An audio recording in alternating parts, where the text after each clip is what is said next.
Hello, ladies and gentlemen, and welcome to another episode in the series on Kaspersky Unified Monitoring and Analysis Platform.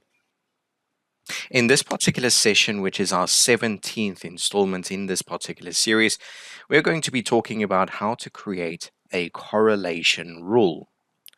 In this video, we will create 3 different correlation rules of different types, one being operational, simply or simple, and standard. In the first example, we will use an operational rule to track users who have connected to the server via the SSH protocol. We will save usernames to an active list. But first, let's create an active list. So any type of rule can be used to work with an active list. However, operational rules are convenient for simple tasks. They do not generate correlation events and include much fewer settings. So let's create an operational rule and use it to populate an active list. Rule triggering conditions are defined in so-called selectors, which a selector can contain one or more conditions that a target event must meet. An operational rule can have only one selector. This means that a single event is sufficient to trigger it. Let's configure the selector so that the rule will be triggered by events generated during login via the SSH protocol. We must also check whether the user has already been added to the active list. If the user is already added on the active list, they don't need to be added again. So to do this, we can just add one more condition.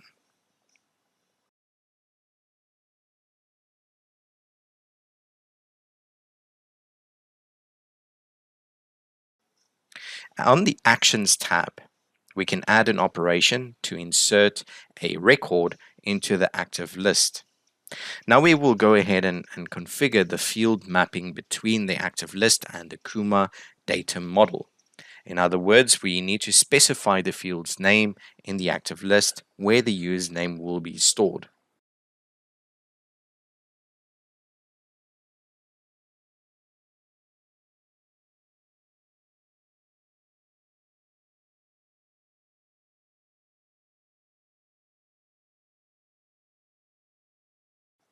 The rule is ready, so let's add it to the correlator.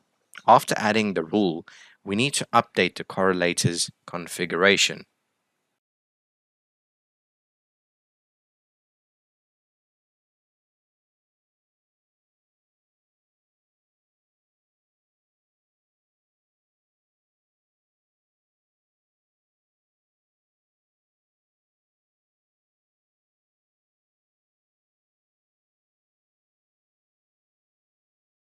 Right, so we log into the server as a different user to generate events and verify that the correlation rule actually works properly.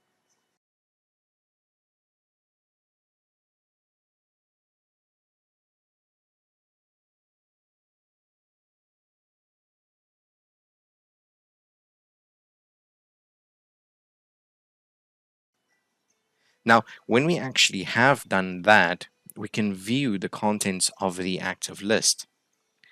And once that is done, you will notice that there is going to be 2 entries with the names of users who logged in to the server. Now we can remove the rule from the correlator as it's obviously no longer needed.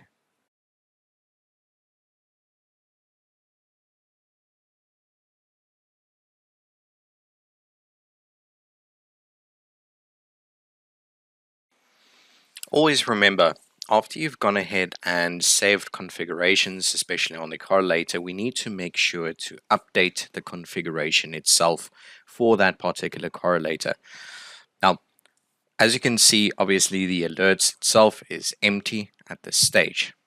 However, now we can go ahead and we can create a simple rule. In this example, we have a dictionary with usernames. Let's assume that it lists all users allowed to log in to a specific server. If any user who is not on the list logs in, this should generate an alert. This logic can be implemented using a simple rule.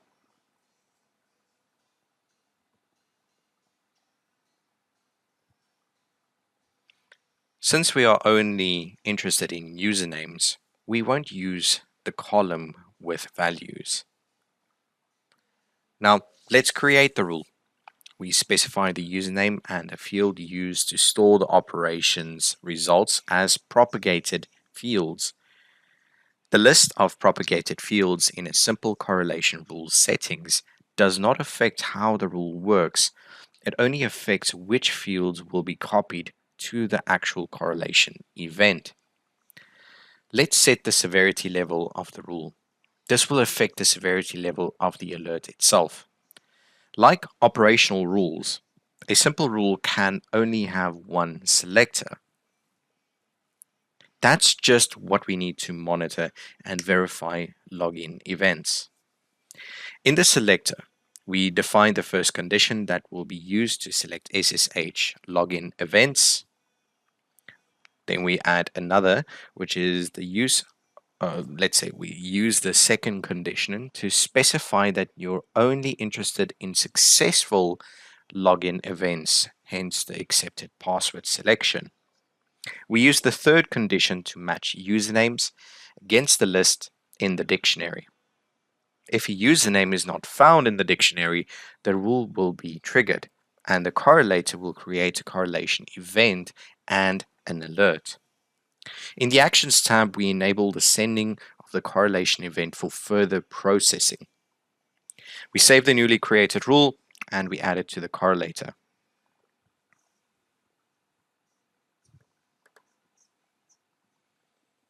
After that, you, of course, once again, as mentioned earlier on, you need to update the correlator's configuration. So at this stage, once we've saved everything, we can go ahead to test the rule itself. We log in using a username that is not in the dictionary, using, of course, our SSH.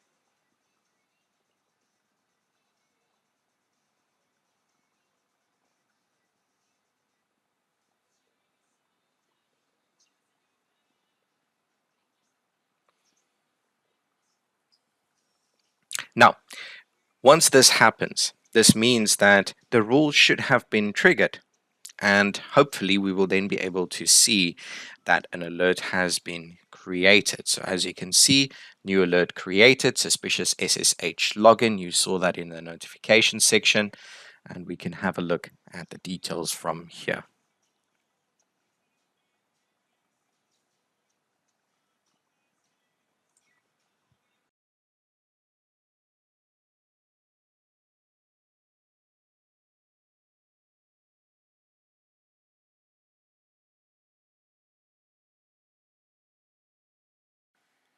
Unlike a simple correlation rule, a standard rule allows you to correlate multiple events received over a certain time interval. Suppose we want to detect a successful password brute force attack on a device.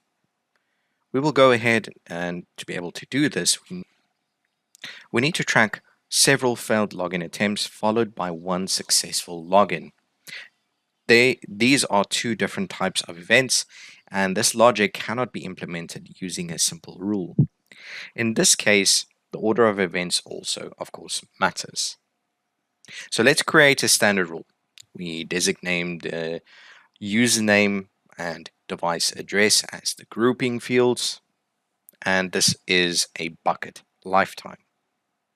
The time interval during which the correlator will wait for the specific combination of events effectively.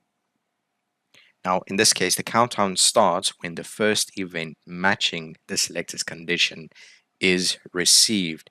And as you can see, we have selected our 120 seconds effectively, and that is our start. We will then go ahead and we set the severity level of the rule and configure event sorting by time. Sorting itself is not always necessary, but in this example, the order of events is essential. We expect effectively multiple failed login events first, which is then followed by a successful login. We cannot specify the sorting direction, but we can define the order of the selectors. There can be multiple selectors, and they can be rearranged. In this case, we need only two selectors. So the upper selector describes the events that should be received first if sorting is enabled. In the first selector, specify that we expect to receive at least 8 failed login events during the bucket's overall lifetime. In the second selector, we specify that we expect at least one successful login event.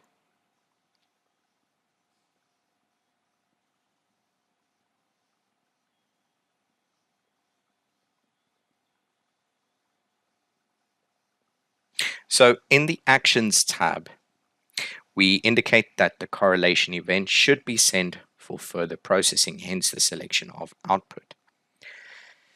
Now we add that particular rule to the correlator.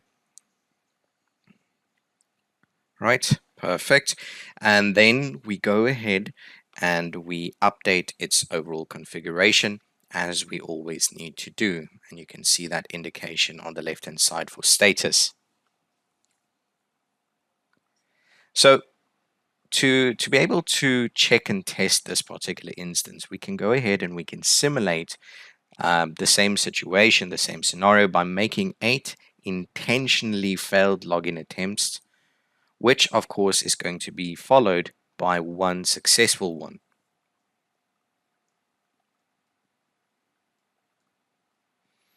Now, if we configure the rule correctly, the rule should be triggered and we will be able to see an alert that's appearing, as you can see at the bottom, and we can also find the same in the alerts section. Similar to always, we are able to go ahead and we can look at the details, we can find more events relating to this, etc. So ladies and gentlemen, this is the conclusion of the number 18 in the series, effectively on Kaspersky Unified Monitoring and Analysis Platform. Thank you so very much for watching, and see you in the next one. Thank you.